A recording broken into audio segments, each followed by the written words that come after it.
Well, it's time now for our showbiz roundup this week in the august company of the wonderful Josh Rom from The Sun. Hi, Josh. Lovely to have you on board. Tell me what's going on in the world of showbiz. I think we've got the grand finale of the Gwyneth Paltrow trial, haven't we, to kick off with? Yes, we absolutely do. And grand finale indeed. So the news is out. Gwyneth Paltrow, she won the case. The jury returned an absolutely unanimous victory, awarding her the symbolic $1 plus her legal costs. You know, the doctor, Terry Sanderson, the retired optician, was looking for a $300,000 payout. Well, it's looking more likely that he will probably have to pay that in legal costs.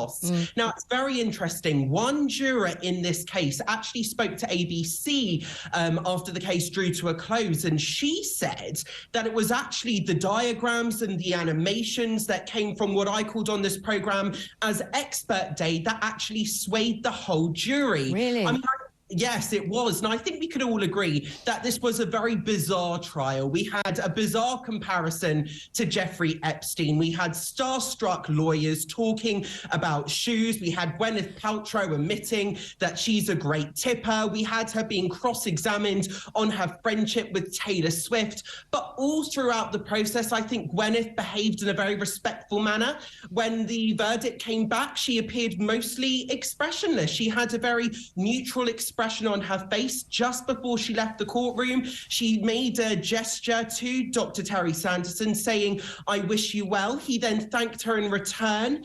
Her lawyers came out and read a statement from her saying that she is an advocate for fighting for justice and she will continue to stand up for what she believed in. She personally didn't want to claim a victory in this. She didn't want to speak out, but it was quite frankly, a satisfying end to a very bizarre trial. I mean, I would say there were some illuminating moments, Josh. One of them was when the judge had to say that Gwyneth Paltrow could not give all the people working in the court treats, as she called them, or gifts, as we might call them, or possibly bribes, as we might want to call them, but she wasn't allowed to do that. The other was that the retired optometrist had said that he was not at all interested in celebrity, didn't care about it, it didn't move him, he wasn't interested, but actually it turned out that he had sent messages saying things like, "Call me famous from now on," and things like that. And the most, I think, probably damning moment was all of the evidence of him having travelled the world, having an absolutely rip-roaring time,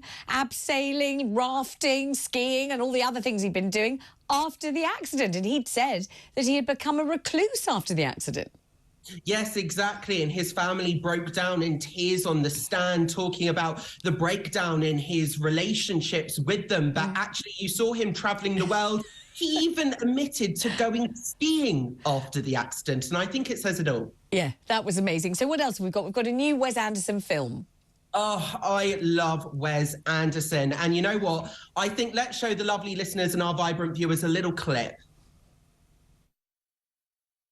In my loneliness, I learned to give complete and unquestioning faith to the people I love.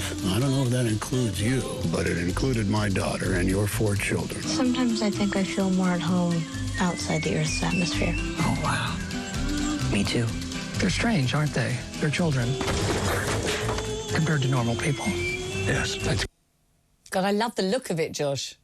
Well, this is the point. It's got all the hallmarks of a Wes Anderson signature film. You've got the symmetric cinematography, the limited color palette, the Brechtian, almost aloof style of acting, the carefully compositions that are built into that kind of frame structure as well. I mean, I think, and it's got a huge cast. You know, Scarlett Johansson, Tom Hanks join this huge troupe of actors, which also include Edward Norton. What's the name of the film, Josh?